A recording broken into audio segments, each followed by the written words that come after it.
To all of you, good morning again. Capsule चल रहा है हमारा, आप कर रहे हो, बहुत बढ़िया बात है। इससे बाहर करने की आपको जरूरत है नहीं, ये मैं कह रहा हूँ, गारंटी मेरी। बस आपको 2 बार कम से कम करना है इन दिनों में, है ना। चलिए आज नया चैप्टर स्टार्ट करते हैं और आज ही खत्म कर देंगे। नया चैप्टर का नाम है डिटर्मिनेंट, और ये दोनों के लिए है, अप्लाइड के लिए भी है और कोर के लिए भी है, राइट। सीधा क्वेश्चन पे आते हैं। सबसे पहले तो बता दूं मैं डिटर्मिनेंट सॉल्व कैसे किया जाता है। बेसिक चीज है बिल्कुल। हम किसी भी एक रो से सॉल्व करते हैं। मान लो मैंने, अच्छा, आपको रो वो चूज करनी है जो आसान हो। मुझे भाई, मुझे इससे भी करना पड़ेगा, इससे भी करना पड़ेगा, और इससे नहीं, पूरी रो से करना पड़ेगा। इसमें एक जीरो है, एक दो वन है। अगर मैं इससे करूंगा, देखो तो क्या लग रहा है आपको? इसमें 2 जीरो है, तो मुझे किससे फायदा है करने में? इसी से फायदा है। तो मैं कॉलम 1 से एक्सपेंड करूंगा। मैं एक बार रो 1 से दिखा रहा हूं करके आपको। रो 1 से जब करेंगे तो पहले 1 से करेंगे और 1 को हाइड कर लेंगे, रो भी कॉलम भी, ये बचेगा। फिर हम करेंगे this into this minus this into this, ये पता है आपको। तो 4 - 0। उसके बाद 0 से करेंगे तो -0 आएगा, क्योंकि प्लस माइनस प्लस होता है। फिर 0 को हाइड करेंगे, है ना। जब 0 को हाइड करेंगे तो क्या होगा? इसको हाइड कर लेंगे और इसको हाइड कर लेंगे। फिर करेंगे वो ये इंटू ये माइनस ये इंटू ये, तो ये हो जाएगा 0 - 0। उसके बाद करेंगे हम थर्ड वाला, यानी कि अब हम करेंगे इससे। तो हम इसको हाइड कर लेंगे और इसको भी, ये हो जाएगा 0 - 0, ये भी हो गया +1। 0 - 0, तो मेरी वैल्यू आ गई 4। ये मैंने किया फर्स्ट रो से। लेकिन मैं इस क्वेश्चन में करूंगा फर्स्ट कॉलम से। क्यों करूंगा फर्स्ट कॉलम से? क्योंकि मुझे दिख रहा है कि 2 जीरो है, तो मुझे खाली 1 से करना पड़ेगा। 4 - 0, बाकी दोनों जीरो हो जाएंगे, तो मेरा 4 आंसर आ जाएगा। तो मुझे 2 से नहीं करना पड़ा, है ना। तो आपको ये देखना पड़ेगा जिस कॉलम में या जिस रो में ज्यादा जीरो हो उससे एक्सपेंड करना चाहिए। अच्छा, अब इसका मतलब क्या है और इसका मतलब क्या समझ लेते हैं। पहले पहले राइट हैंड का मतलब समझ लेते हैं। ये जो होता है इसे बोलते हैं डिटर्मिनेंट ए, यानी कि मॉड ए बोलूंगा आगे से। इसे डिटर्मिनेंट ए बोलते हैं, मॉड ए बोलते हैं। तो मैंने मॉड ए निकाल लिया, मेरा 4 आ गया, और मैंने इसको 27 से मल्टीप्लाई कर दिया, तो 27 × 4 आ गया, 108 आ गया, राइट। अब मुझे करना है 3, मॉड डिटर्मिनेंट 3 है, यानी मॉड 3 है। तो मैं क्या करूंगा, पहले 3 निकालूंगा भाई। अब 3 कैसे निकालूंगा? ये मैट्रिसेस है, मैट्रिसेस में 3 की मल्टीप्लाई कर देंगे। तो मैंने इस वाली मैट्रिसेस में 3 से मल्टीप्लाई कर दी, तो मेरा आ गया 3 0 3 0 3 6 और 0 0 12। करेक्ट है, ये मेरा आ गया 3A। अब मैं डिटरमिनेंट 3 निकालूंगा, यानी कि इसका डिटरमिनेंट निकालूंगा। अब डिटरमिनेंट का मतलब होता है डंडे सीधे कर देना, डंडे सीधे कर दूंगा मैं, तो डिटरमिनेंट 3 हो जाएगा ये। और निकालूंगा कैसे? वही पहले कॉलम से एक्सपेंड करूंगा, तो इससे करूंगा 3 बाहर आएगा, और ये हो जाएगा 3 × 12 - 0, तो ये भी 108 आ जाएगा। और यही मुझे प्रूव करना था, ये भी 108 आ गया और ये भी 108 आ गया। ठीक है, तो इसे कहते हैं डिटरमिनेंट निकालना, राइट। आगे चलते हैं। अच्छा, अब देखो डिटरमिनेंट, अगर दो डिटरमिनेंट इक्वल गिवन हो, जैसे मैट्रिसेस अगर इक्वल गिवन हो तो डायरेक्ट कंपेयर कर लेते हैं कि ये वाला एलिमेंट इक्वल टू ये एलिमेंट हो जाएगा। लेकिन डिटरमिनेंट में ऐसा नहीं कर सकते, because determinant is a value. तो पहले हम इसका डिटरमिनेंट निकालेंगे, ये इंटू ये माइनस ये इंटू करके, फिर इसका निकालेंगे और दोनों को इक्वल देंगे। तो ये आएगा x² - 36 इज इक्वल टू 36 - 36। ठीक है, आप डायरेक्ट कंपेयर नहीं कर सकते हैं।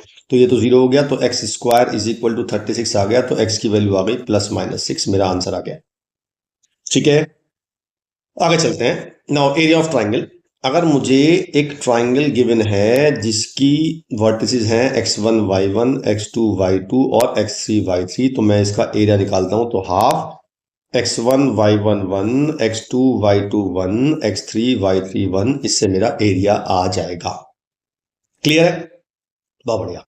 अब हमें एरिया निकालना है और ट्राइंगल की वर्टिसेस पता है मुझे, तो मैं सीधा वैल्यू पुट कर दूंगा। एरिया आ जाएगा हाफ 3 8 1 -4 2 1 और 5 1 1। ठीक है, अब इसे हम किसी भी रो से या किसी भी कॉलम से एक्सपेंड कर सकते हैं, क्योंकि कहीं भी 0 है ही नहीं। तो मैंने इसे फर्स्ट रो से एक्सपेंड कर लेते हैं। तो पहले 3 लिखेंगे, वो अभी बताया था मैंने आपको, ये इंटू ये माइनस ये इंटू ये, तो 2 - 1, फिर -8 लिखेंगे, फिर ये इंटू ये माइनस ये इंटू ये, तो -4 -5, फिर 1 से करेंगे +1 -4 -10। अब इसको सॉल्व करना है बस, और हमारा आंसर आ जाएगा। अच्छा, एक बात आपको याद रखना है कि जब डिटरमिनेंट निकालते हैं, मतलब एरिया निकालते हैं, तो पूरे के ऊपर मॉड होता है। मॉड का मतलब होता है कि अंदर नेगेटिव वैल्यू आएगी तो हम उसे पॉजिटिव लेंगे, राइट। तो सॉल्व कर लेते हैं। 2 - 1 1 हो गया, तो 3, ये हो गया 9 9 72 प्लस के 72, और ये हो गया माइनस के 14। ठीक है जी, अब इसको सॉल्व कर लेंगे। तो मैंने किया 3 + 72 - 14, ये मेरा आया 61, तो 61/2 यानी कि 30.5 मेरा एरिया आ गया स्क्वायर यूनिट। क्लियर है? बढ़िया। अब एक इंपॉर्टेंट बात ये आया, अब की बार हमें एरिया गिवन है और वर्टिसेस मुझे दे रखे हैं और मुझे इस के की वैल्यू निकालनी है। तो पहले लगाऊंगा फॉर्मूला हाफ 2 - 6 1 5 4 1 और k 4 1 और इक्वल टू मुझे 35 गिवन है। तो उसमें इंपॉर्टेंट क्या है, इसमें इंपॉर्टेंट है 2 तो पहले चल जाएगा यहाँ मल्टीप्लाई में, वो तो आसान है। जब हम इसे एक्सपेंड करेंगे तो हम इसको लेंगे प्लस और माइनस दोनों, क्योंकि मैंने बताया था अभी एरिया होता है मॉड में। तो मॉड में अगर प्लस में आया होता तो भी मैंने प्लस में लिया होता और माइनस में आया होता तो भी मैंने प्लस में लिया होता। अब मुझे एरिया 35 गिवन है तो क्या पता ये नेगेटिव आया हो, इसलिए मुझे प्लस माइनस दोनों लेने हैं। तो इसे खोल देते हैं पहले। 4 - 4 0 हो गया, प्लस 6 से खोला 5 - k हो गया और प्लस 1 से खोला 20 - 4k हो गया और इसलिए मैंने प्लस माइनस 70।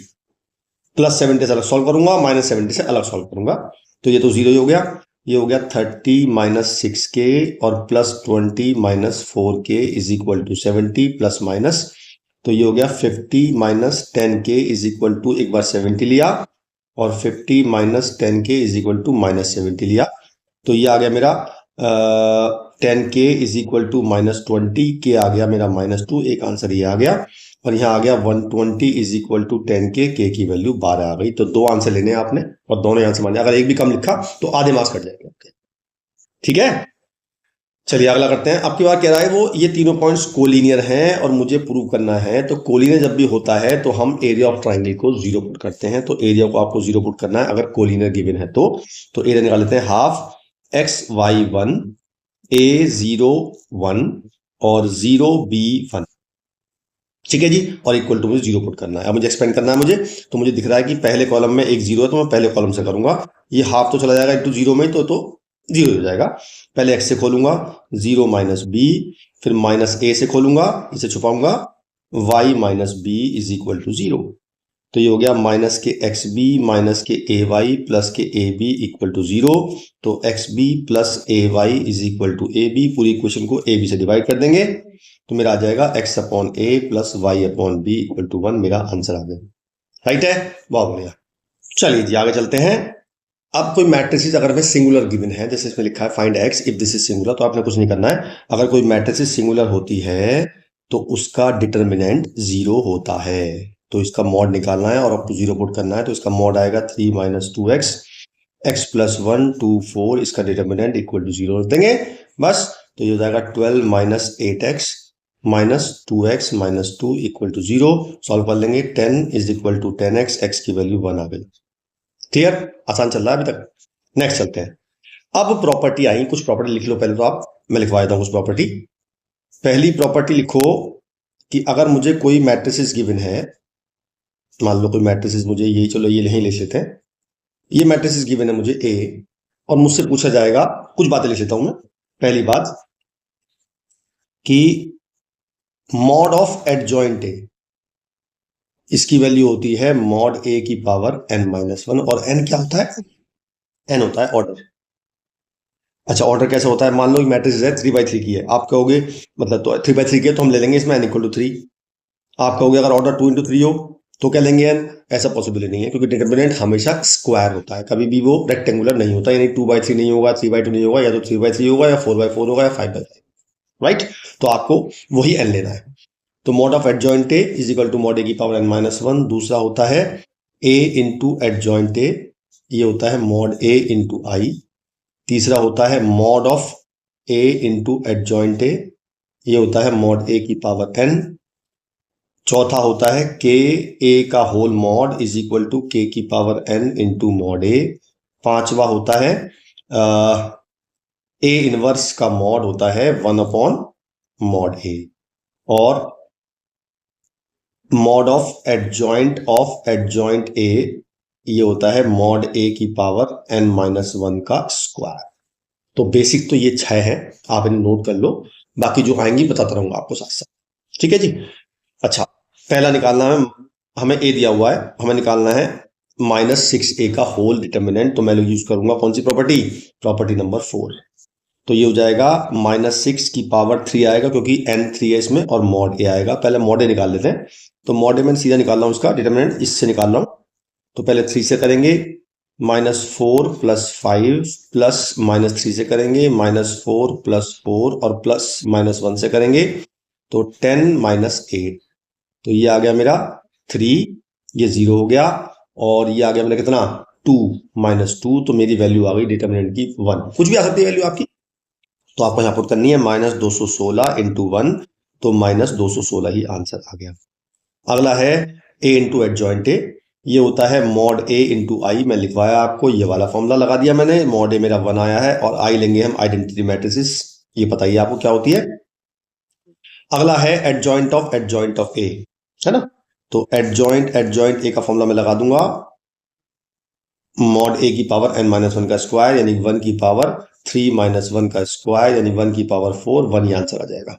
ऑलराइट, चलिए जी आगे चलते हैं। नाउ ए इनवर्स का मॉड मैंने लिखवाया आपको, 1 डिटर्मिनेंट ए होता है, यानी कि 1/1 आंसर आ गया। ठीक है, अब दिक्कत यह है कि ये 1 नंबर क्वेश्चन आएगा। आप अगर मान लो ये क्वेश्चन आ गया और आपने इसका एडजॉइंट निकाला पहले, फिर आपने उसी ए से एडजॉइंट क्या होता है बताऊंगा, अभी आगे आएगा तो बता दूंगा, टेंशन ना लो। ठीक है, तो बहुत लंबा पड़ जाएगा, और प्रॉपर्टी लेते हैं। अगली बार है, ये दिया हुआ है और मुझे एडजॉइंट ऑफ ए का मॉड निकालना है, तो हम क्या करेंगे, इसको मॉड ए निकालेंगे पहले, और मैं खोलूंगा इसे कॉलम 1 से, क्योंकि एक 0 बड़ी हुई है, तो 7 - 18 और -4 से करूंगा, तो 14 - 30, कितना आता है ये हो गया मेरा कितना, ये हो गया मेरा 11 -11, तो -33, और ये हो गया मेरा माइनस के 16 प्लस के 64, तो ये कितना आ गया मेरा, निकाल लेते हैं, 64 - 33, तो ये आ गया 30। इस बार मॉड आया 31, तो मॉड ऑफ एडजॉइंट होता है मॉड ए की पावर n-1 यानी 31 की पावर 2, ये आंसर आ गया मेरा। -6 मॉड ए, कुछ नहीं करना है, -6 की 31 से मल्टीप्लाई करनी है। एक बार डिटरमिनेंट चेक कर लें, 3 खोला पहले, तो 7 - 18, ठीक है, ये होते हैं -11 इंटू 3 - 33, उसके बाद 4 से खोला, इसे खोला, तो 14 - 30, ठीक है, तो -16 हो गया ये, हाँ ठीक है, बिल्कुल करेक्ट है। अब नाउ ए इंटू मॉड ए इंटू एडजॉइंट ए का मॉड, ये मैंने लिखवाया आपको, मॉड ए की पावर n होता है, यानी कि 31 की पावर 3 आ जाएगी, और एडजॉइंट ऑफ एडजॉइंट ए का फॉर्मूला पता है क्या होता है, इसका फॉर्मूला होता है मॉड ए की पावर n-2 इंटू ए। ठीक है, तो ए मॉड ए कितना आया था मेरा 31, तो 31 की पावर 3 - 1 यानी कि 3 - 2 1 हो गई, और ए मुझे लिखना है एज इट इज, यही ए मैट्रिक्स जो लिखी थी यहाँ पे ना, इस पूरी का एच डी कॉपी कर देना, बस आंसर आ जाएगा। तो ये आ जाएगा 31 इंटू ये मैट्रिक्स ए, ये मेरा आंसर आ गया एडजॉइंट ऑफ एडजॉइंट। ठीक है, अभी और क्वेश्चन करेंगे इस पे। अगला है A and B are square matrices of order 3, तो एन की वैल्यू 3 हो गई, और मॉड ए मुझे गिवन है 2, और मुझे a into B is equal to 2i है, और मुझे निकालना है मॉड b की वैल्यू, तो मुझे ये गिवन है, तो मैंने बोथ साइड इसका डिटर्मिनेंट ले लिया, यानी कि ऐसे ले लिया डिटर्मिनेंट। अब एक प्रॉपर्टी मैंने लिखवा दूं आपको, नोट करो, एक दूसरी प्रॉपर्टी, एक प्रॉपर्टी होती है कि अगर मॉड ए बी हो तो उसे हम अलग अलग, यानी कि मॉड ए इंटू मॉड बी कर सकते हैं, राइट। चलिए जी, अगला हमारा ये था, हमने मॉड ले लिया, तो ये तो हो गया मॉड ए इंटू मॉड बी, और अब इसका जब मॉड निकालेंगे तो प्रॉपर्टी लाएंगे कौन सी वाली, के ए का whole mod is equal to k की power n into mod A, तो ये हो जाएगा 2 की पावर 3 इंटू मॉड आई, और मॉड आई हमेशा 1 होता है। ये मुझे गिवन है 2 into mod B is equal to 8, mod B की वैल्यू आ गई 4, ये मेरा आंसर आ गया। ठीक है, बहुत बढ़िया, आगे चलते हैं। स्क्वायर मैट्रिक्स ऑर्डर है, मॉड ए 3 है, और मुझे निकालना है इसका मॉड, तो एक प्रॉपर्टी और लिख लो, जो मॉड ए का होता है वही डिटर्मिनेंट ए ट्रांसपोज का भी होता है, कोई फर्क नहीं होता है। तो मुझे इसका डिटर्मिनेंट निकालना है 2a तो पहले सबसे पहले 2 को बाहर लाऊंगा। अब 2 बाहर कैसे आएगा, सेम इसी फॉर्मूले से बाहर आएगा, है ना, तो ये हो जाएगा 3 पावर है, तो 2 की पावर 3 इंटू ए इंटू एडजॉइंट ए, मतलब ए ट्रांसपोज, ये हो गया 8, इसको अलग कर लिया, mod A into mod A transpose, तो a इंटू 3 इंटू 3 मेरा हो गया 72, आंसर आ गया। क्लियर है, बहुत ही बढ़िया। A B square matrix, mod A 2 दे रखा, मॉड बी दे रखा, 5 ए भी निकालना है, बड़ा आसान है, तो 5 को बाहर ले, पहले 5 की पावर 3 मॉड ए इंटू मॉड बी, बस सारी वैल्यू पुट कर दो, 125 इंटू 2 इंटू 5, 1250 आंसर आ गया। कितना आसान क्वेश्चन है ना। अगला है adjoint, if A is the adjoint of matrices find B inverse. ठीक है, तो ये जो ए है ये बेसिकली एडजॉइंट बी है, तो मैंने एडजॉइंट बी मुझे दे रखा है ये, तो मैं जब इसका मॉड निकालूंगा तो मॉड ऑफ एडजॉइंट भी आएगा। निकाल लेते हैं, मैं इससे करूंगा क्योंकि एक जीरो पड़ी हुई है इसमें। पहले 4 से करूंगा, इसे छुपाऊंगा तो ये हो जाएगा 4 + 4, फिर -3 से करूंगा, इसे हाइड करूंगा तो मेरा हो जाएगा 2 + 8, तो ये हो जाएगा 8 4 = 32, और ये हो गया 10 - 30, तो मेरे दो आंसर आ गया। ये मेरा मॉड ऑफ एडजॉइंट आया। ठीक है, अब मुझे निकालना है B inverse, mod of B आ गया, मुझे निकालना है बी इनवर्स। बी का फॉर्मूला होता है 1/mod बी। पहले मुझे मॉड बी चाहिए, निकाल लेते हैं। मॉड ऑफ एडजॉइंट बी होता है, वो होता है मॉड बी की पावर n-1। ठीक है, ये मेरा आ चुका 2, और मॉड बी निकालना है मुझे, n3 है तो 2 हो गया, तो मॉड बी की वैल्यू आ गई √2, वो मैंने यहाँ पुट कर दी, तो 1/√2 मेरा आंसर आ गया। क्लियर है?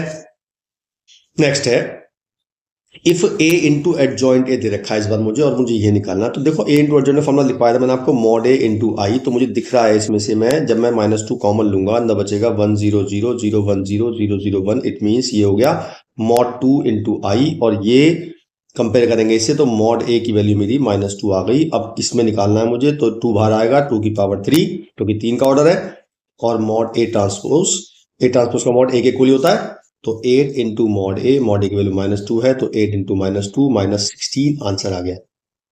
क्लियर है? बहुत बढ़िया, आगे चलते हैं।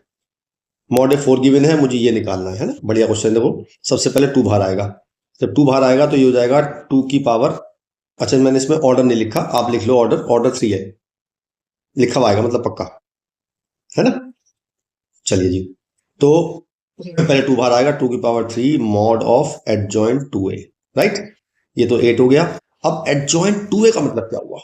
जब मैं इसका एडजॉइंट 2a का, मेरा फॉर्मूला था मॉड ऑफ एडजॉइंट a का, वो फॉर्मूला था मॉड a की पावर n-1, तो इसमें जो a मानेंगे वो हम 2a को मानेंगे, तो ये हो जाएगा 2a की पावर 3-1, यानी कि 8 2a की पावर 2। ठीक है, अब देखो अच्छा क्वेश्चन है, ध्यान देखना। अब मैं इसको, मैं 2 बाहर लाना है, तो पहले मैं इसे लिखूंगा 2a मॉड होल पावर 2। अब मैं 2 को बाहर लाऊंगा, इस वाले 2 को, तो ये फिर बाहर आएगा, तो 2 की पावर 3 बाहर आएगा, और मॉड ऑफ a आएगा, और होल स्क्वायर बैठेगा। अब मैं मॉड a की वैल्यू पुट कर दूंगा 4, तो मेरा आंसर आ जाएगा 8, और ये होगा 8 इंटू 4 का होल स्क्वायर, यानी कि 8 इंटू 32 का स्क्वायर, सॉल्व कर लेंगे आंसर आ जाएगा। क्लियर है? ये कर लेते हैं, हमें दिया हुआ ये, और हमें मॉड a निकालना है, बड़ा आसान है।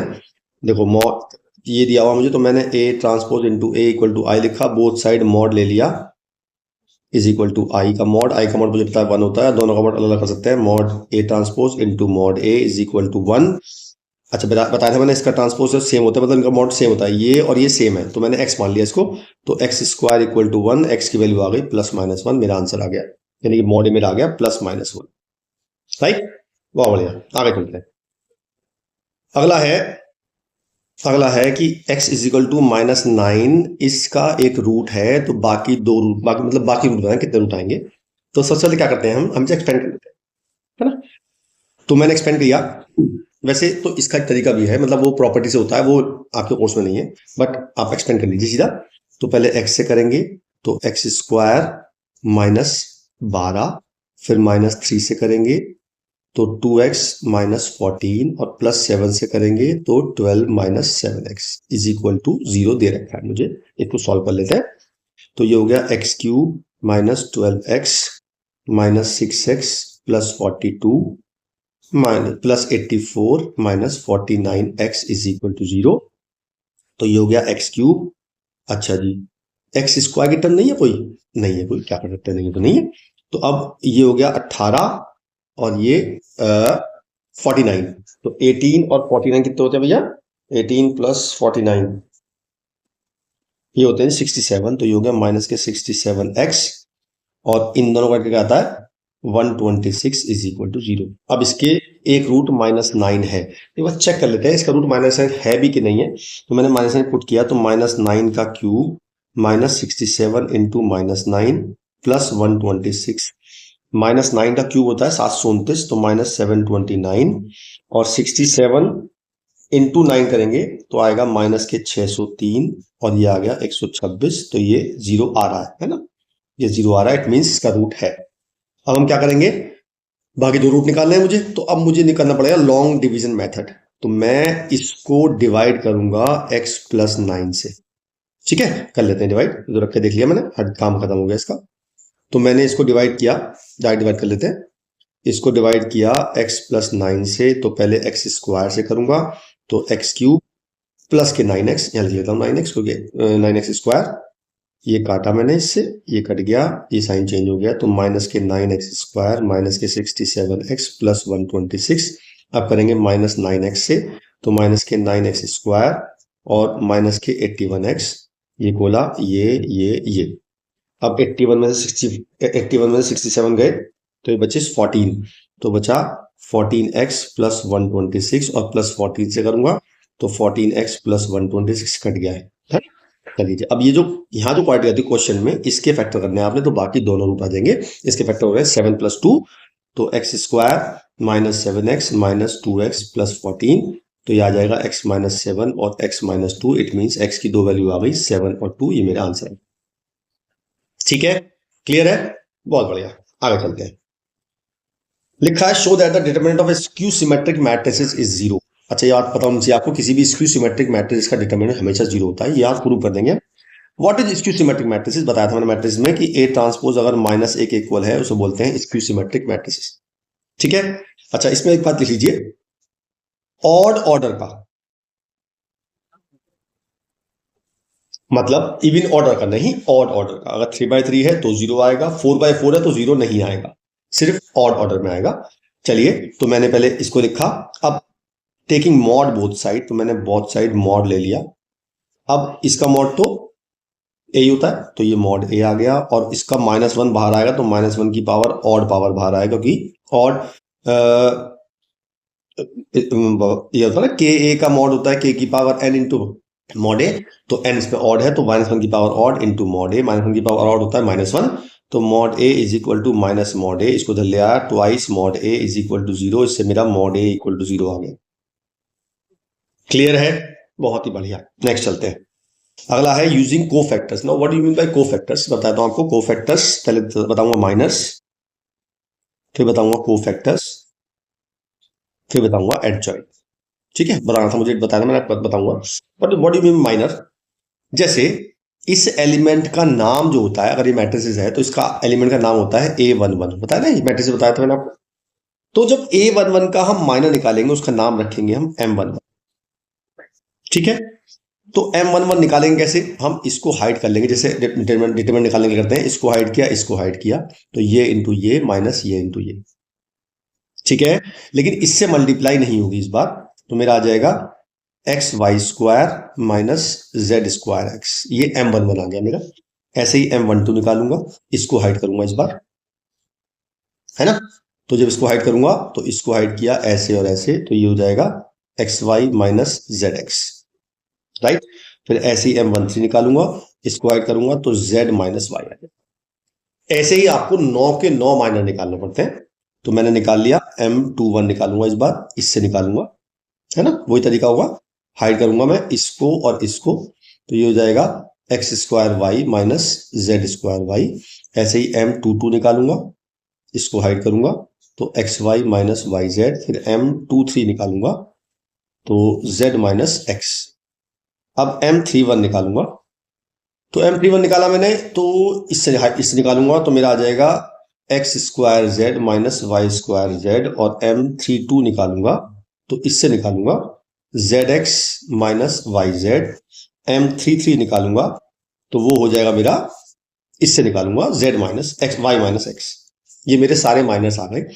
अब हम कोफैक्टर निकालेंगे। क्या करना है कोफैक्टर निकालने के लिए, कुछ नहीं करना है आपने ना इसको ऐड करना है, मतलब इसको ऐड करना है। ये आया 1 + 1 2 आया, तो -1 की पावर लगानी है 1 + 1 में, यानी कि अगर इवन आएगी तो प्लस होगा और ऑड आएगी तो माइनस होगा। तो बेसिकली इनको सम करके अगर ऑड आता है तो आपको साइन चेंज करना है। तो ऑड कहाँ कहाँ आ रहा है मैं बता देता हूँ। एक तो ऑड यहाँ आ रहा है, एक ऑड यहाँ आ रहा है, एक ऑड यहाँ आ रहा है, एक ऑड यहाँ। इन 4 जगह पर साइन चेंज करना है, तो हमारा कोफैक्टर आ जाएंगे। यानी कि यहाँ में लगाना है माइनस, तो कोफैक्टर आ जाएगा। यहाँ माइनस ब्रैकेट लगा दिया मैंने, तो ये मेरे कोफैक्टर्स आ जाएंगे। ठीक है, अब बताओ एडजॉइंट क्या होता है। आपने जितने भी कोफैक्टर है, कोफैक्टर को डिनोट करते हैं हम A11 से। तो अगर मैं मान लो मतलब A से अगर मुझे A11 निकालना है, तो इसमें तो इवन ही आया था, तो यही है मेरा कोफैक्टर हो जाएगा, क्योंकि साइन चेंज नहीं करना, राइट। तो मैंने क्या करना है, सारे कोफैक्टर निकाल लेने हैं, फिर सारे कोफैक्टर की मैट्रिसेस क्रिएट कर लेनी है।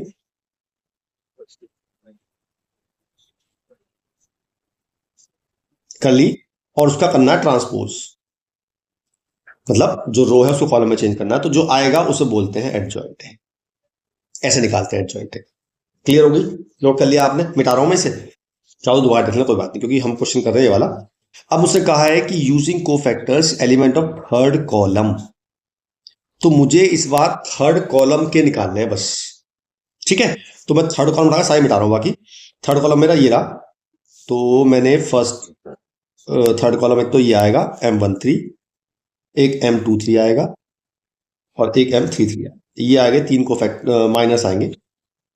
ठीक है जी, अब इनको कोफैक्टर निकाल लेते हैं। तो साइन चेंज करना है मुझे, किस किसका करना है? इसका नहीं करना, इसका करना है, माइनस लगा दिया मैंने, और इसका नहीं। अब मुझे निकालना है इसका डिटर्मिनेंट। डिटर्मिनेंट लिखा है ना इसमें, तो एक फॉर्मूला होता है डिटर्मिनेंट का, कोई भी रो पकड़ लो आप या कोई भी कॉलम पकड़ लो। मान लो आपने चलो थर्ड कॉलम पकड़ लिया, थर्ड कॉलम में कितने एलिमेंट है? ये 3 एलिमेंट है। तो इनका नाम क्या क्या है? एक तो A13, एक बार A23 और एक बार A33। तो इसकी मल्टीप्लाई करनी है इनके कोफैक्टर से, यानी कि इसकी मल्टीप्लाई इसके कोफैक्टर से, इसकी मल्टीप्लाई इसके कोफैक्टर से, और इसकी मल्टीप्लाई इसके कोफैक्टर से, उन्हें प्लस करेंगे, इससे मेरा डिटर्मिनेंट आ जाएगा, और एक ही रो या एक ही कॉलम से काम हो जाता है। ठीक, तो मुझे इसकी मल्टीप्लाई इससे करनी है, यानी कि ये मेरा कितना है YZ, तो मैंने YZ की मल्टीप्लाई, यानी कि YZ की मल्टीप्लाई इसके कोफैक्टर तो यही है Z माइनस वाई से करनी है। फिर मुझे A23 यानी कि ZX की मल्टीप्लाई इससे करनी है, तो उल्टा कर देंगे, माइनस साइन है तो X माइनस Z हो जाएगा, और प्लस इसकी है XY, और इसकी मल्टीप्लाई मुझे Y माइनस X से कर। अब इसको सॉल्व करेंगे, तो मैं नीचे वाले मिटा रहा हूँ कोफैक्टर्स, क्योंकि निकाल चुका हूं मैं।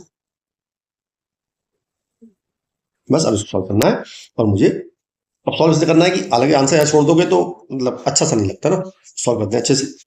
तो YZ को ऐसे रखते हैं, Z माइनस वाई ऐसे, इसकी मल्टीप्लाई कर देते हैं x square Z minus Z square X plus XY square minus X square y. अब पेयर बनाते हैं, मैंने इसका इसका पेयर बनाया और इसका इसका पेयर बनाया, तो इसको मैंने ऐसे ही रहने दिया, और इसमें से कॉमन लिया मैंने एक्स स्क्वायर, बचेगा Z माइनस वाई, और यहां से भी कॉमन ले लिया मैंने माइनस एक्स, तो बचेगा Z square minus y square. इसके फैक्टर हो जाएंगे Z plus x, Z minus y और Z प्लस वाई, पूरे में से Z माइनस वाई कॉमन आ रहा है, अंदर बचेगा YZ plus x square minus x into Z plus y. इसको और सॉल्व कर लेते हैं अभी, इसको मल्टीप्लाई कर देंगे, YZ प्लस एक्स स्क्वायर और माइनस XZ और माइनस XY।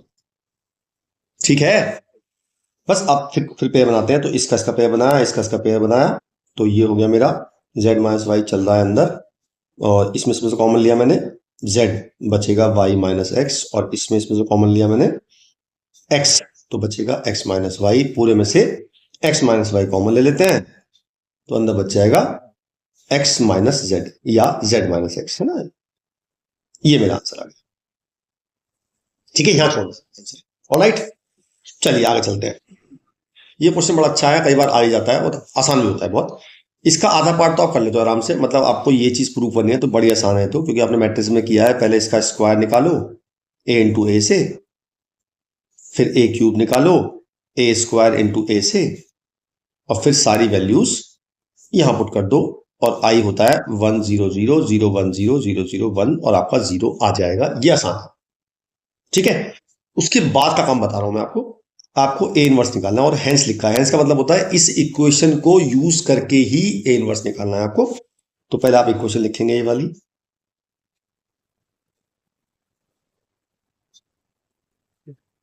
और अब आप कर देंगे इसमें प्री मल्टीप्लाई या पोस्ट मल्टीप्लाई। प्री माने पहले मल्टीप्लाई करना, पोस्ट माने बाद में, तो मैं कर रहा हूं pre multiply by A inverse. तो मैंने पूरी इक्वेशन में A इनवर्स से प्री मल्टीप्लाई, यानी कि A inverse into A cube minus 6 A inverse into A square plus 9 A inverse into A minus 4 A inverse into I is equal to 0। अब A inverse into A cube ये बन जाएगा A square. ये बात याद रखो, दो बातें, एक तो पहली बात तो A इंटू A इनवर्स हो या A इनवर्स इंटू A हो, इसकी वैल्यू I होती है, पहली बात तो ये। और I की मल्टीप्लाई किसी भी मैट्रिक्स से करोगे तो वही मैट्रिक्स आएगी। ठीक है, तो ये तो हो गया A स्क्वायर, ये हो गया A, ये हो गया आई और ये हो गया ए इनवर्स। बस अब आपको ए इनवर्स निकालना है, तो 4 ए इनवर्स आएगा मेरा ए square minus 6a plus 9i। तो इसमें हम ए स्क्वायर की, आई की और ए की, इनकी वैल्यू कर देंगे, क्योंकि मैं ए स्क्वायर निकाल चुका हूं, यहाँ पे निकाला था ना मैंने, और ए मुझे पता ही है ये रहा, और आई मुझे पता ही क्या होता है। जो आएगा उसको 4 से डिवाइड कर देंगे, यानी कि यहाँ ले जाएंगे 1/4, तो मेरा पूरी आंसर आ जाएगा ए इनवर्स आएगा। तो आपको ए इनवर्स ऐसे निकालना है। अगर आपने माइनर कोफैक्टर एडजॉइंट ए से ए इनवर्स निकाला तो आपको मार्क्स नहीं मिले जाएंगे। राइट है, चलिए आगे चलते हैं। अगला है, मुझे प्रूव करना है, ए दिया हुआ, बी दिया हुआ है, A B inverse is equal to B inverse A inverse. कुछ नहीं करना आपने, बड़ा आसान है। तो पहले आपको इसका इनवर्स निकालना है।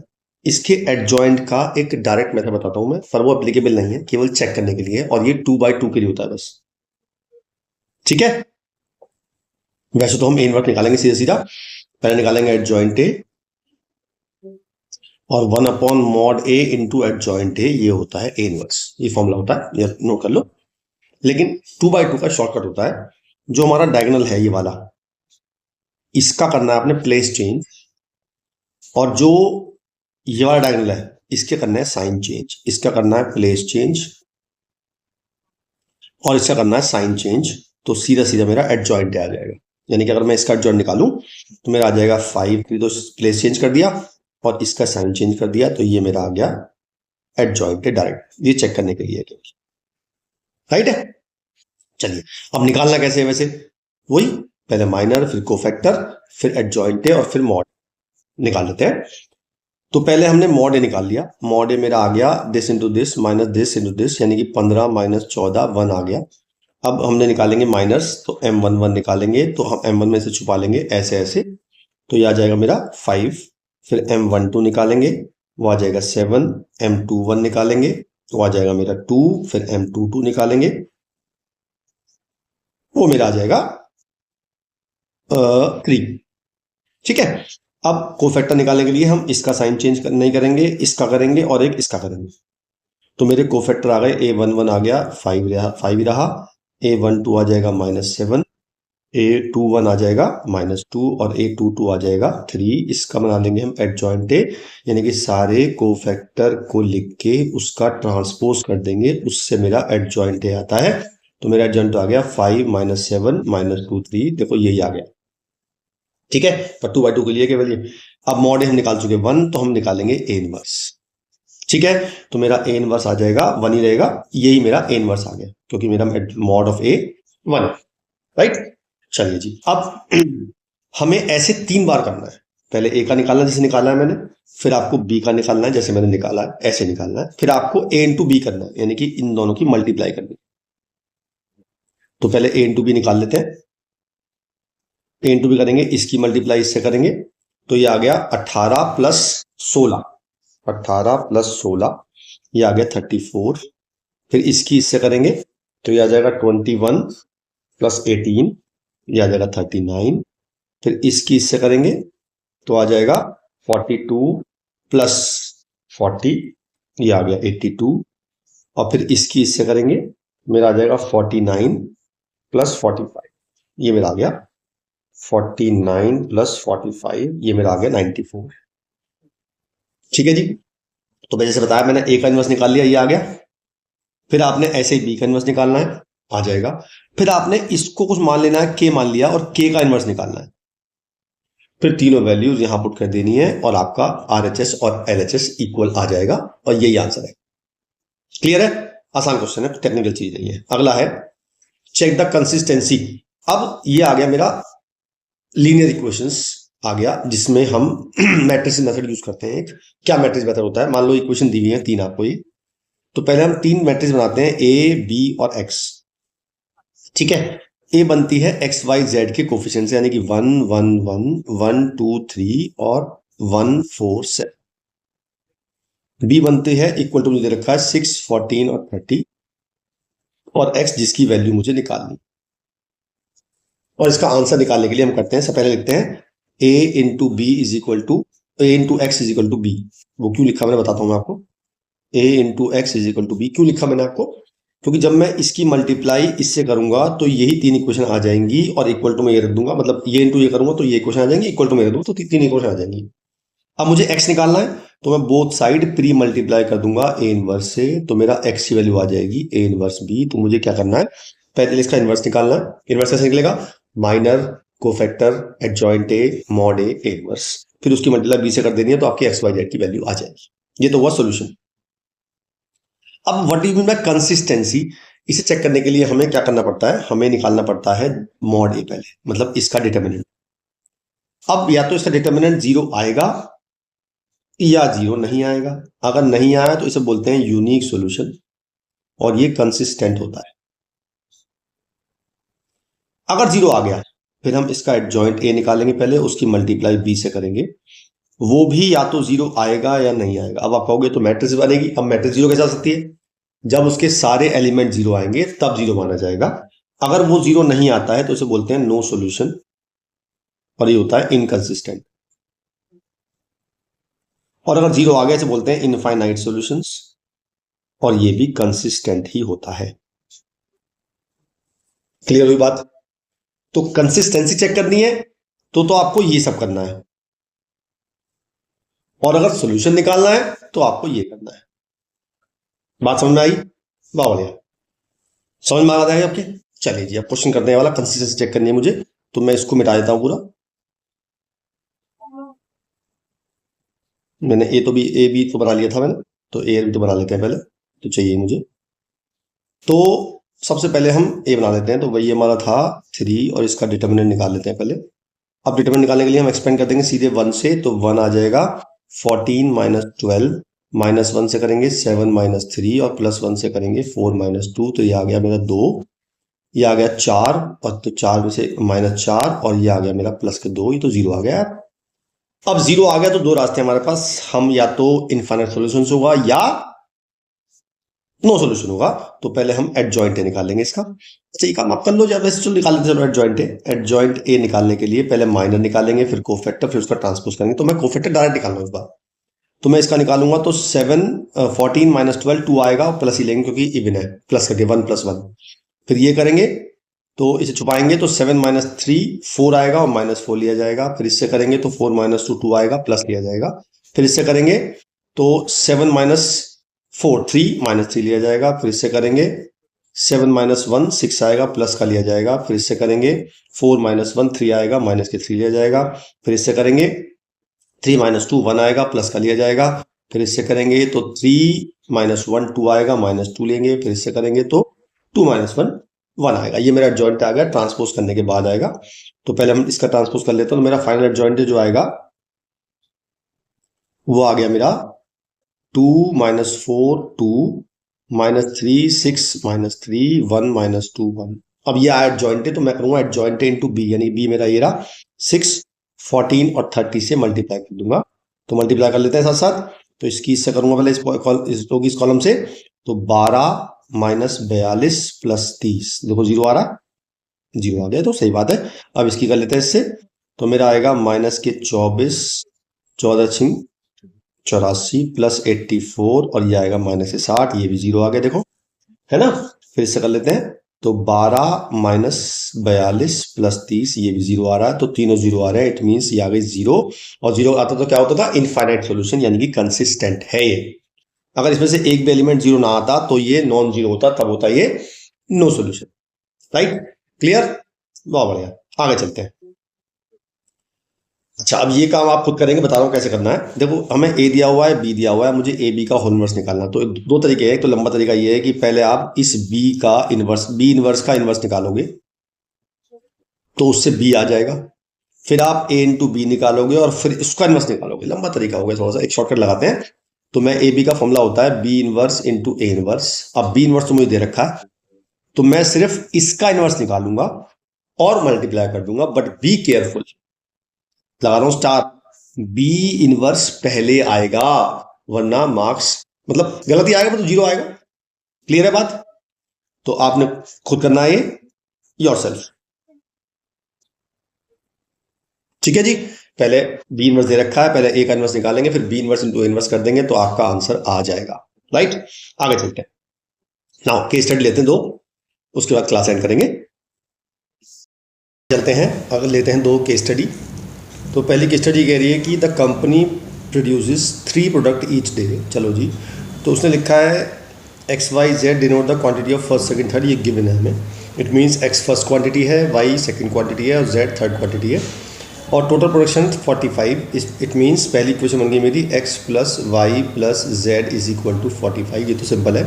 फिर लिखा है it is found that the production of third product मतलब Z exceeds the first product by 10 kg. It means Z equal to X plus 10. While the total production of first and third product is twice the production of second, यानी कि जो पहला और तीसरे का सम है वो twice of Y के इक्वल है, राइट। ये 3 इक्वेशन बन गई। तो पहला मेरा ये सही है, ये मेरा गलत है, ये मेरा सही है और ये गलत है। हालांकि एक ही ऑप्शन आएगा एग्ज़ाम में, पर फिर भी अगर 2 आ रहे हैं तो 2 मार्क कर दिए मैंने। अब अगला क्वेश्चन है, मुझे इसका इन्वर्स निकालना है ना। तो इसका इन्वर्स निकालने के लिए पहले निकालूंगा माइनर, फिर कोफैक्टर। तो मैं डायरेक्ट कोफैक्टर निकाल रहा हूँ, मतलब डायरेक्ट एडजॉइंट निकाल रहा हूँ। एडजॉइंट निकलता है कोफैक्टर्स का ट्रांसपोज करके निकालते हैं। तो कोफैक्टर निकालते हैं, पहले इस वाले का कोफैक्टर निकालते हैं। तो निकलेगा 0 -2 आएगा। उसके बाद हम इसका निकालेंगे, इसका आएगा 1 + 1 2 आएगा, -2 लेंगे क्योंकि हमें नेगेटिव लगाना है बीच वाले पे। फिर हम ये लेते हैं, इसका आएगा -2, तो -2 ही लेंगे। उसके बाद इसका निकालेंगे तो आएगा 1 + 2 3 आएगा, -3 लिया जाएगा। देन इसका निकालेंगे तो 1 - 1 0 आ जाएगा। फिर हम इसका निकालेंगे तो आएगा हमारा -2 - 1 -3 +3 लिया जाएगा क्योंकि हमें साइन चेंज करना है इसका। उसके बाद ये लेंगे, 1 का निकालेंगे तो -1 आएगा और -1 ही लिया जाएगा। फिर -2 का निकालेंगे तो -1 - 1 -2 आएगा, प्लस का 2 लिया जाएगा। और फिर हम निकालेंगे 1 का, 0 - 1 -1 ही लिया जाएगा। ये मेरा आ गया और इसका ट्रांसपोज कर देंगे तो मेरा एडजॉइंट आ गया। -2 -2 -2 -3 0 3 और -1 2 -1, करेक्ट। ये मेरा आ गया एडजॉइंट है। अब मॉड निकाल लेते हैं इसका। तो मॉड निकालने के लिए हम किसी एक से एक्सपेंड कर देंगे। तो मॉड निकालेंगे, पहले 1 से निकालेंगे। 1 से आया -2, फिर +1 से आएगा -2, +1 से आएगा -2, तो ये मेरा आ गया -6। मैंने पता क्या यूज़ किया है, मैंने यूज़ किया जो कल मैंने पिछले बताया था पहले कि हम जब किसी भी एलिमेंट का उसकी मल्टीप्लाई उसके कोफैक्टर से करते हैं, प्लस कर देते हैं, तो हमारा मॉड आ जाता है, राइट। तो मॉड आ गया, तो मैंने इससे ए इनवर्स निकाल लिया। तो मेरा ए इनवर्स आ गया 1/mod A इंटू एडजॉइंट ए, वो मैंने एज इट इज़ रख दिया। ठीक है, क्लियर होगी बात। आप चाहो तो माइनस कॉमन लेके हटा सकते हो, मैंने हटा दिया। माइनस कॉमन लेंगे, माइनस था यहाँ पे तो प्लस हो जाएगा 1/6 और ये आएगा 2 3 1 2 0 -2 और 2 -3 1। ये मेरा आ गया ए इनवर्स, मेरा मतलब सेकंड पार्ट का आंसर भी आ गया। अब मुझे निकालनी है quantity of each. It means मुझे पहले इक्वेशन सॉल्व करनी पड़ेगी। तो ये इक्वेशन को मैं सही तरह से लिखता हूँ। पहली तो है x + y + z = 45। दूसरी बनेगी x - z = -10 और तीसरी बनेगी x - 2y + z = 0। 0 नहीं, हाँ 0।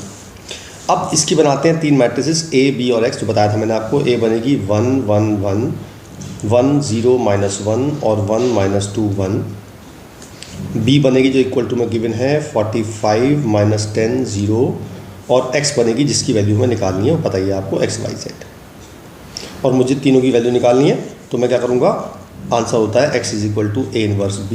तो मैंने x को जगह रखा x y z और A इनवर्स की जगह रखा 1/6, जो मेरा आया 2 3 1 2 0 -2 2 -3 1 और इसकी मल्टीप्लाई कर दी मैंने इससे 45 - 10 0।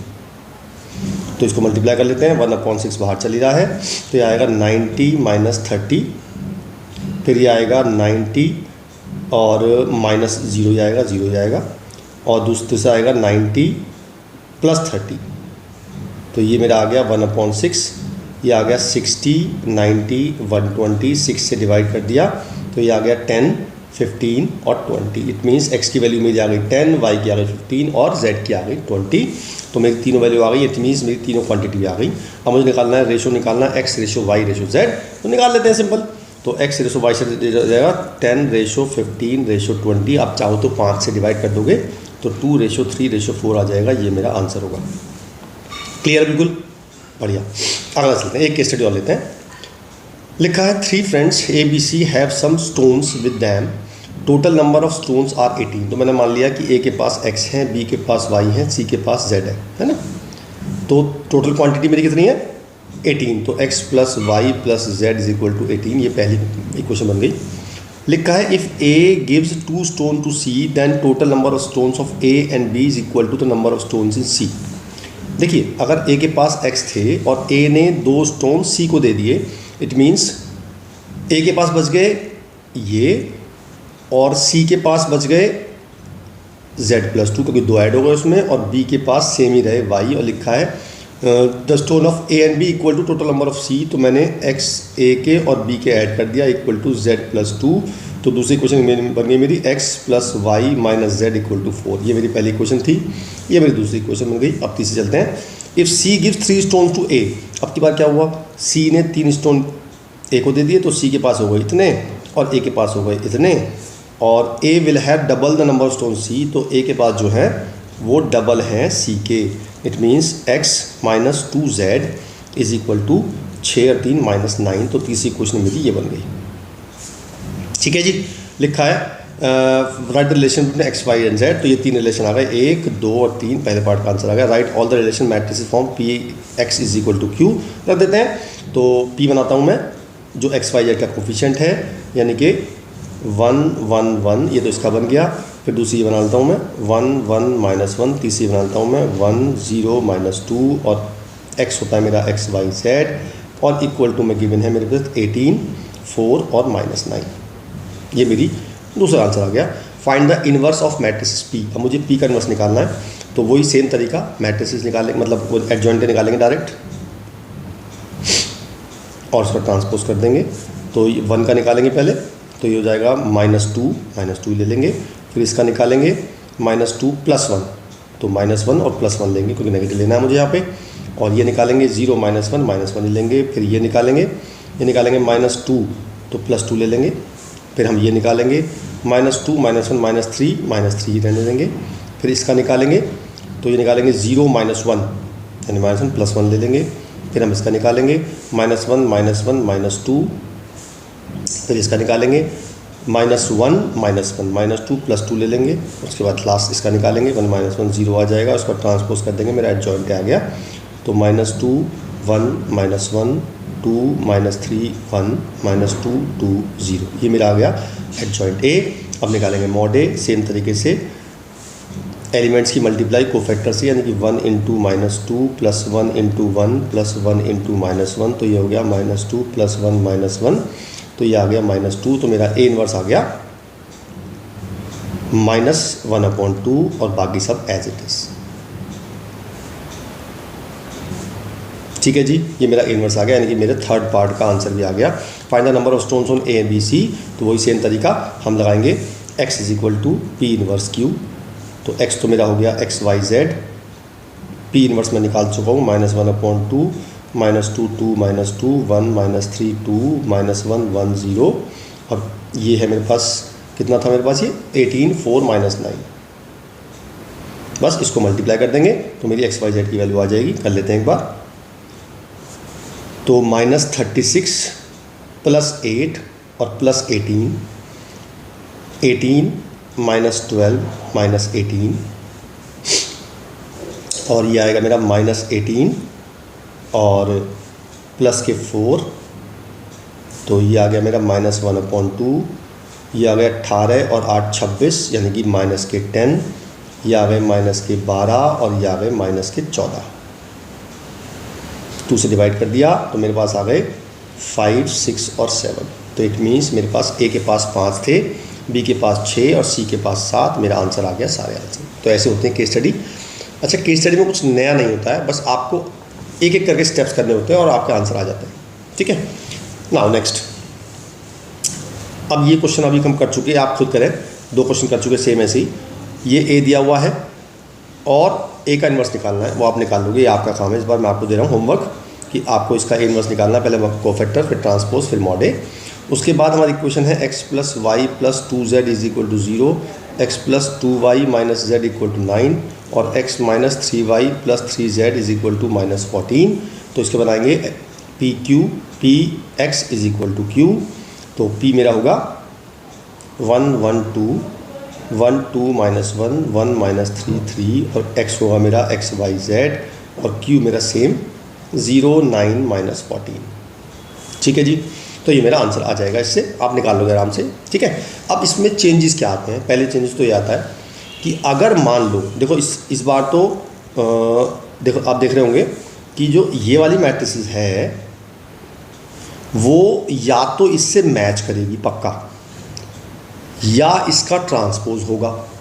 दो बता रहा हूँ, या तो पूरा मैच करेगी एज इट इज़, या उसका ट्रांसपोज होगा,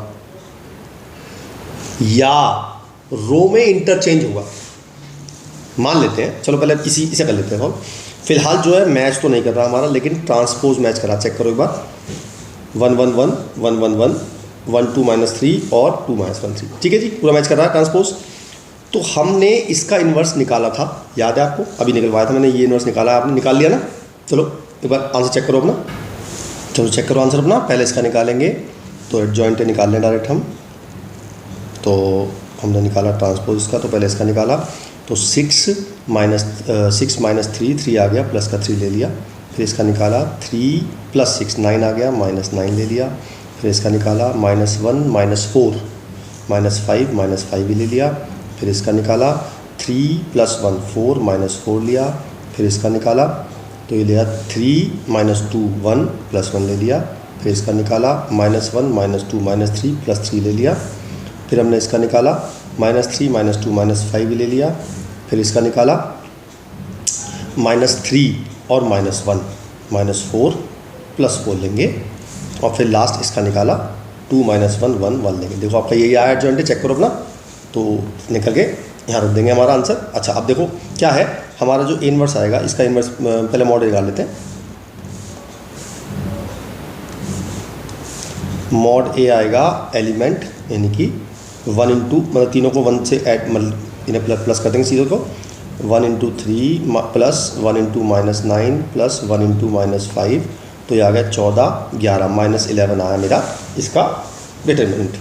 अब तो हमारा ए इनवर्स आ गया मेरा -1/11, और इसका ट्रांसपोज करेंगे साथ साथ 3 - 9 - 5 -4 1 3 -5 4 और 1।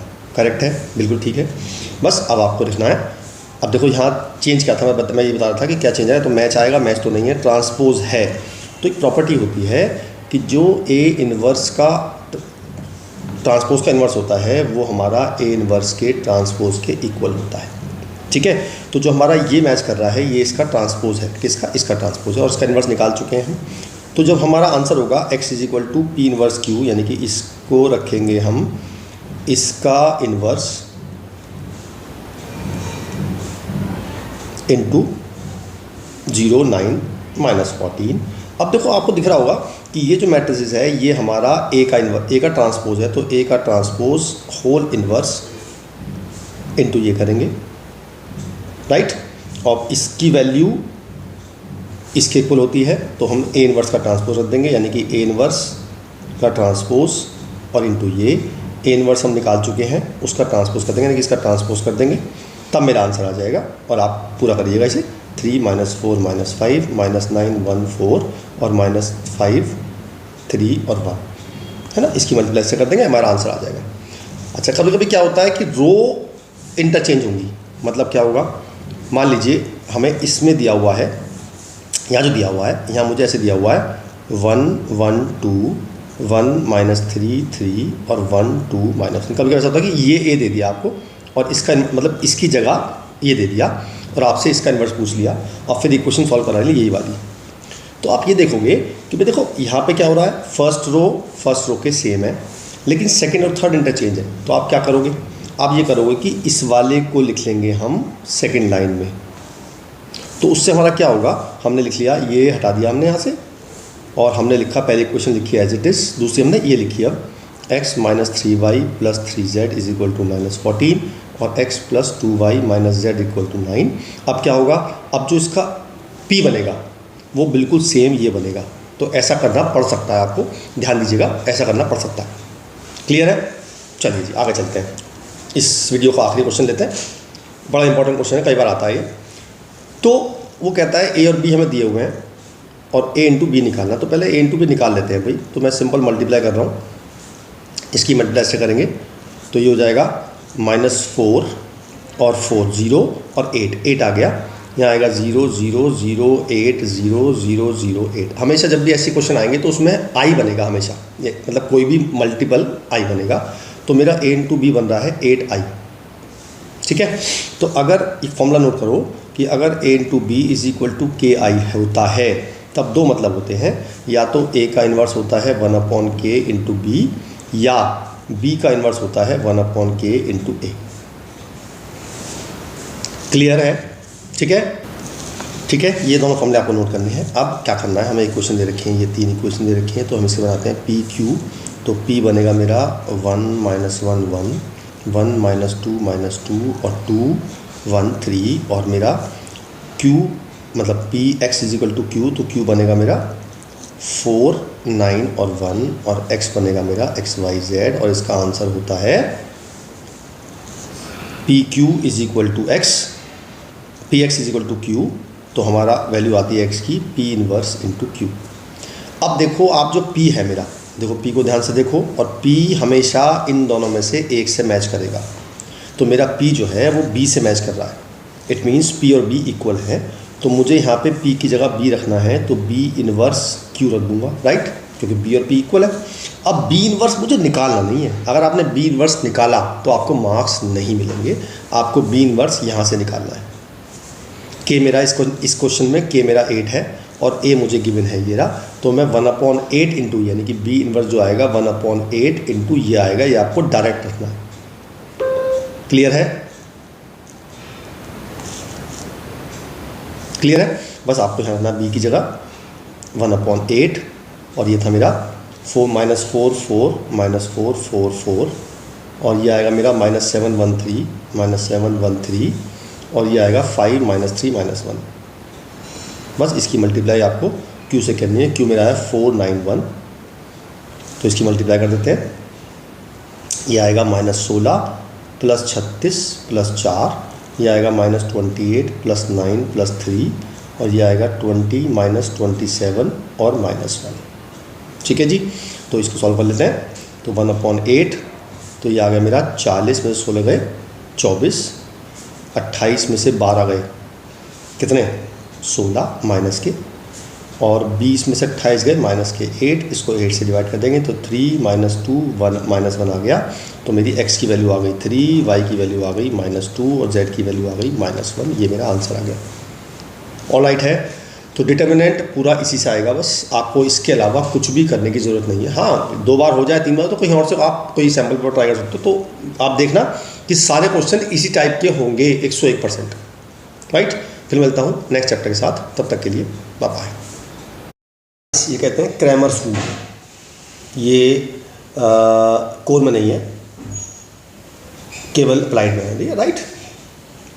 क्या होता है क्रैमर्स रूल? हम क्रैमर्स रूल क्यों यूज़ करते हैं? हमें जैसे इक्वेशन सॉल्व करनी है, जैसे 2 इक्वेशन है, इनको सॉल्व करनी है, तो इसे एक तरीका होता है मैट्रिक्स मेथड, जो मैंने करा चुका आपको, एक होता है क्रैमर्स रूल। क्या फॉर्मूला होता है इसका? ये 2 इक्वेशन की बिना आपको तो 2 होंगी तो आपको 3 डिटरमिनेंट बनाने पड़ेंगे, 3 इक्वेशन होंगी तो 4 डिटरमिनेंट बनेंगे। डिटरमिनेंट तो पहले हम बनाते हैं डी बनाते हैं वैसे ही जैसे हम पहले ए बनाते थे, पर वो होती थी मैट्रिसेस, ये होगा डिटरमिनेंट। तो ये बन गया मेरा 2 3 1 6, मैंने लिए एक्स और वाई के कोफिशिएंट्स। फिर बनाते हैं D1। कैसे बनाते हैं D1?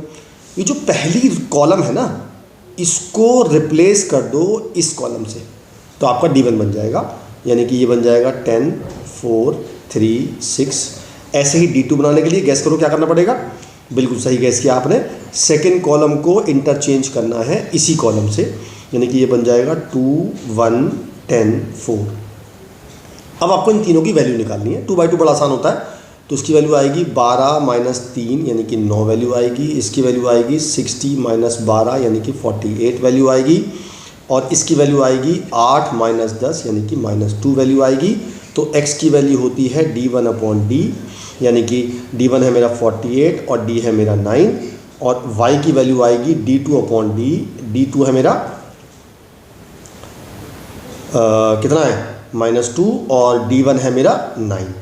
तो एक वैल्यू मेरी x की वैल्यू ये आ गई और y की वैल्यू ये आ गई, ये मेरे आंसर हो गया। क्लियर है? ठीक है, सेम क्वेश्चन ये है। तो इस बार D1 जो बनेगी, D जो बनेगा, D क्या बनेगा इस बार D बनेगा a प्लस बी, और यहाँ पे a प्लस बी है और यहाँ भी a प्लस बी है, यहाँ पे a माइनस बी है और यहाँ माइनस के a माइनस बी है। देख लो ध्यान से मैंने क्या लिया है। मैंने लिया है x का कोफिशिएंट a प्लस बी और यहाँ पे माइनस लिया है y का कोफिशिएंट, यहाँ पे a माइनस बी और यहाँ पे a प्लस बी, राइट। और जो मेरा ये कॉलम है ये है 4ab और 2a square minus B square. लिख लेता हूँ मैं यहाँ पे, बाद में याद रहेगा। 4ab 2a square minus B square. तो मुझे D1 निकालना पड़ेगा, तो मैं पहले कॉलम को इंटरचेंज कर दूंगा इससे, यानी कि 4ab 2a square minus B square, बाकी सब ऐसे ही रहेगा। ठीक है, ये डिटर्मिनेंट हो गया। ऐसे ही D2 निकालेंगे, सेकंड कॉलम को इंटरचेंज कर देंगे, यानी कि a plus B a minus B, और यहाँ आ जाएगा 4ab और यहाँ आ जाएगा 2a square minus B square. Clear है? बस अब आपको वही करना है, पहले इसकी वैल्यू निकालनी है, फिर इसकी वैल्यू निकालनी है, फिर इसकी वैल्यू निकालनी है, फिर x की वैल्यू आएगी D1 अपॉन D और y की वैल्यू आएगी D2 अपॉन D। करेक्ट है? अंडरस्टूड? चलो एक 3/3 का और ले लेते हैं। जैसे क्वेश्चन लिया मैंने, लिखा है using Cramer's to find the quadratic polynomial defined by this, और हमें दिया हुआ है f1 0, f2 -2, f3 -6। यार ये अगर मेरे पास fx ये है तो f1 = 0 का मतलब क्या हुआ? इसका मतलब हुआ कि जब मैं x की जगह 1 पुट करूंगा तो fx की वैल्यू 0 आएगी, ऐसा लिखा है इस पर। तो मैं कर देता हूँ, यहाँ मैंने 0 पुट करना है और यहाँ मुझे x की जगह 1 पुट करना है। तो मेरा पहली क्वेश्चन आ जाएगी a plus b plus c = 0। Good.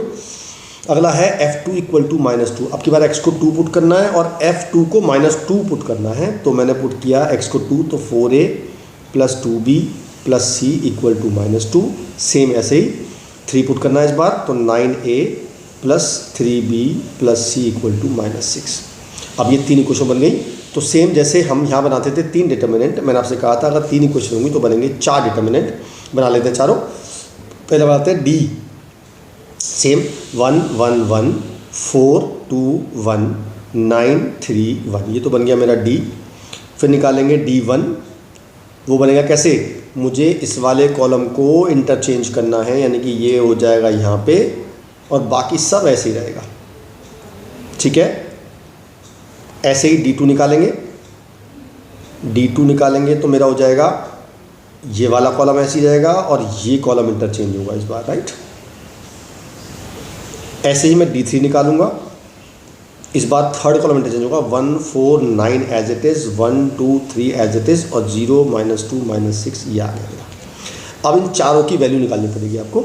अच्छा एक बात और, आप चाहो तो यहाँ पे डिटर्मिनेंट की प्रॉपर्टी यूज़ कर सकते हो अगर आप चाहते हो तो, और नहीं चाहते हो तो मत करो, मर्जी आपकी। तो मैं नहीं कर रहा फिलहाल, क्योंकि ज़रूरत नहीं है मुझे। तो मैं सीधा एक्सपेंड कर रहा हूँ। 1 से करूँगा पहले, 2 -3, फिर -1 से करूँगा, 4 -9 प्लस 1 से करूँगा, 12 -18। तो ये वैल्यू आ गई -1, ये -5 तो +5 हो जाएगा, ये -6 है तो मेरी वैल्यू आ गई -2। क्लियर? अब इसकी निकालूंगा वैल्यू, ये तो 0 है ही, जल्दी जरूरत नहीं। तो -1 से करूँगा पहले, तो -2 + 6, फिर +1 से करूँगा तो -6 और +12। सॉल्व कर देते हैं, कितना आता है? या 4 तो -4, या प्लस के 6 तो मेरी वैल्यू आ गई 2। ऐसे ही हम इसको सॉल्व करेंगे। इस बार ये 0 है, अच्छा लगेगा और मुझे। तो पहले 1 से करूँगा तो -2 + 6 और 0 से करने की ज़रूरत नहीं है, +1 से करूँगा तो -24 + 18, ये आ गया 4 और ये आ गया -6 तो ये आ गया -2। अब लास्ट रह गया, इसको करेंगे पहले 1 से तो -12 + 6 और -1 से करेंगे तो -24 और +18। इसको करते हैं तो -6 और ये -6 आएंगे तो +6 बन जाएगा, ये आ गया 0। बस अब आपको निकालनी है x y a b c की वैल्यू। तो a की वैल्यू आएगी D1 अपॉन D। D1 मेरा कितना आया था? 2 और D मेरा आया था -2, तो ये हो गया 2 अपॉन -2, ये हो गया -1। ऐसे ही b की वैल्यू आ गई D2 अपॉन D। D2 में कितना आया था? -2, तो -2 अपॉन -2 1 वैल्यू आ गई और c की वैल्यू मेरी 0 आई थी, तो D3 0 आया था, तो d3/-2 ये मेरी 0 आ गई, तो मेरी ABC की वैल्यू आ गई। तो मेरा जो fx बन गया वो बन गया ax² यानी कि -x² प्लस bx यानी कि प्लस x, और 0 था, तो ये मेरा फंक्शन तैयार हो गया। बस मुझसे वो यही पूछ रहा है। क्लियर बात हो गई? इसे कहते हैं सॉल्यूशन क्रैमर्स रूल की हेल्प से। अब जैसे उसमें था कंसिस्टेंट और नॉन कंसिस्टेंट, वो समझ लेते हैं। कंसिस्टेंट किसे कहते हैं, क्रैमर्स रूल कैसे प्रूव करते हैं। जैसे 3 इक्वेशन है तो 4 डिटरमिनेंट बनेंगी। आपने d निकाला, d1 निकाला, d2 निकाला, d3 निकाला। क्लियर है? अगर आपका d0 आ गया और d1, d2, d3 में से कोई भी एक 0 नहीं है तो हो गया नो सॉल्यूशन। ठीक है जी, पहली बात। दूसरा, अगर आपका d ≠ 0 आ गया तो कुछ करने की जरूरत नहीं है, तो हो गया यूनिक सॉल्यूशन। तीसरा, अगर आपके सारे ही 0 आ गए तो इसे बोलते हैं इनफाइनाइट सॉल्यूशन। ठीक है? अगर आपका ये आ जाता है तो आपको आगे क्वेश्चन करने की ज़रूरत ही नहीं है, क्योंकि नो सॉल्यूशन है, सॉल्यूशन निकलेगा ही नहीं। क्लियर? अगर ये आ जाता है तो आपको यही करना जो आपने यहाँ किया, सेम बिल्कुल सारा चीज़। और अगर ये आता है तो आपको कुछ स्पेशल करना है, वो ही समझाना है मुझे बस। तो पहले चेक करते हैं हो क्या रहा है। पहले d बनाते हैं। d बनेगा इसका x y z का कोफिशिएंट। तो पहले में x का कोफिशिएंट 1 है, y का -3 और ये 5, फिर ये 2 -6 10 और फिर ये 3 -9 और 15। ऐसे ही d1 बनाना है मुझे। d1 बनेगा मेरा 4 11 और 12, तो ये आएगा, बाकी सब एज इट इज़ होगा, है ना, 5 10 15। फिर ऐसे ही d2 बनेगा, तो 1 2 3 एज इट इज़, और यहाँ आएगा 4 11 12, बाकी सब एज इट इज़। और d3 बनेगा 1 2 3 एज इट इज़, -3 -6 और -9 और 4 11 12। ठीक है जी। अब आप वीडियो पॉज तो करो कम से कम, और चारों की वैल्यू निकालो। आपकी वैल्यू क्या आ रही है फिर बताता हूँ मेरी कितनी आ रही है। फटाफट वीडियो पॉज करो। निकाली? चलो, मेरी इन चारों की ही 0 आ रही है। इसका मतलब मेरा थर्ड वाला सिस्टम सेटिस्फाई कर रहा है। तो जब कभी थर्ड वाला सिस्टम सेटिस्फाई करेगा तो आपको क्या करना है, आपको या तो x को या y को या z को k मान लेना है। किसी एक को, किसी भी एक को मानना है। मैं z को k मान रहा हूँ। अगर मैं z को k मानता हूँ तो मेरी पहली इक्वेशन है x + 3y + 5z = 4। तो ये बन जाएगी x - 3y = 4 - 5k। ऐसी दूसरी बनेगी 2x - 3y = 11 - 10k। क्लियर है? अब ये 2 इक्वेशन तैयार हो गई। अब आपको इसमें 2 इक्वेशन वाला बनाना है। पहले d बनाना है, फिर d1 बनाना है, फिर d2 बनाना है। d बनेगा 1 - 3 और 2 - 3, -2 - 3 है यहाँ पे, 2 - 6 है, सॉरी ये आ गया 2 - 6। ऐसे ही d1 बनाना है। d1 बनेगा 4 - 5k 11 - 10k और यहाँ -3 - 6 एज इट इज़। फिर d2 बनेगा, d2 बनेगा मेरा 1 2 एज इट इज़ और 4 - 5k और 11 - 10k। अब मुझे तीनों की वैल्यू निकालनी है। तो मैं d की वैल्यू 0 आ रही है मेरी, आपका अगर देख लो 6 - 6 0 आ रही है। जब मैं d1 को सॉल्व कर रहा हूँ तो मेरा 0 नहीं आ रहा। तो d 0 आया, d1 0 नहीं आया, तो it is satisfying this condition, it means it has no solution. तो हमारा इसका कोई सोल्यूशन नहीं है। अगर इसका सोल्यूशन आता तो मैं x और y की वैल्यू निकालता d1/d से और d2/d से। वो k की टर्म में आती, पता है ना आपको, और k की टर्म में निकालनी थी आपको वैल्यू, अगर ऐसा आता है तो। क्लियर हो गई बात? एक बार दोबारा रिपीट कर रहा हूँ। जब भी कंसिस्टेंट आएगा तो पहले आप d निकालेंगे। अगर आपका d 0 नहीं आता है तो क्वेश्चन ही खत्म हो जाएगा, इट हैज़ यूनिक सोल्यूशन। फिर आप देखेंगे d 0 आ रहा है। अब d 0 आ रहा है, फिर आप निकालेंगे d1 d2 और d3। अगर उनमें से कोई 0 नहीं आता है तो हो गया नो सोल्यूशन, और उनके सारे ही 0 आ रहे हैं तो हो गया इनफाइनाइट सोल्यूशन। इन दोनों पे आपने कुछ नहीं करना है एक्स्ट्रा एफर्ट्स। ये अगर होगा तो आपको निकालनी वैल्यू, जैसे पहले निकाली थी हमने वैल्यू, और अगर इन्फाइनाइट आ रहे हैं तो आपको किसी एक को के मान लेना है, के मान के दो इक्वेशन बनेंगी, फिर उनका D1 D2 निकालना है, फिर वही सिस्टम चेक करना है, D निकाला 0 आया, D1 0 नहीं आया, it means it has no solution, तो मेरा नो सोल्यूशन आंसर आ गया। अगर ये D0 ना आता तो मैं D निकालता, D1 D2 और X निकालता, Y निकालता, के की टर्म में मेरा आंसर आ जाता। क्लियर है? चलिए और लेते हैं आखिरी। अब इन्हें बोलते हैं होमोजीनियस इक्वेशन, करेक्ट।